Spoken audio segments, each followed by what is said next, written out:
बकरी ईद पार्श्वभूमीवर शांतता, स्वच्छता आणि सुरक्षेची मागणी. गायीला राष्ट्रीय पशु घोषित करण्याची शिफारस करा. मुस्लिम समाज शांतता समिती व आय लव्ह अहमदनगर फाउंडेशनचे जिल्हाधिकारी व जिल्हा पोलीस अधीक्षकांना निवेदन. सोशल मीडियावरील अफवांवर कारवाई.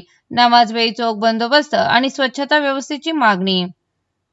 अहिल्यानगर प्रतिनिधी.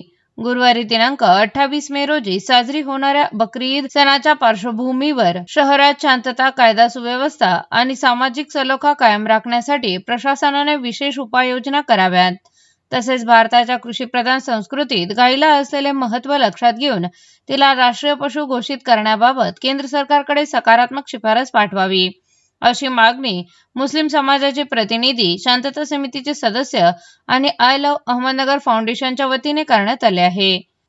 शहरात बकरी ईदच्या पार्श्वभूमीवर आयोजित शांतता समितीच्या बैठकीदरम्यान मुस्लिम समाजाच्या शिष्टमंडळाने जिल्हा अधिकारी डॉ. पंकज आशिया आणि जिल्हा पोलीस अधीक्षक सुदर्शन मुमुका यांना निवेदन दिले.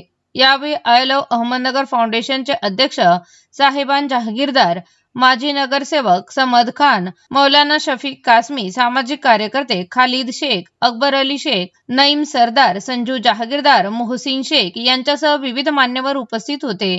निवेदनात नमूद करण्यात आले आहे की बकरी ईद सण शांततेत आणि कायद्याच्या चौकटीत पार पडावा, यासाठी मुस्लिम समाज प्रशासनाला पूर्णपणे सहकार्य करेल.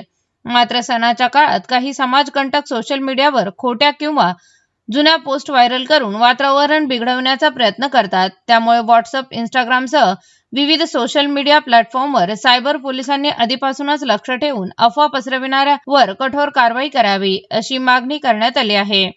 तसेच कायदेशीर पद्धतीने मटणाची वाहतूक किंवा वाटप करणाऱ्या नागरिकांना केवळ संशयाच्या आधारावर अडवून कायदा हातात घेणाऱ्या आणि मारहाण करणाऱ्या समाजकंटकांवर तत्काळ कठोर कारवाई करण्याची मागणीही करण्यात आली.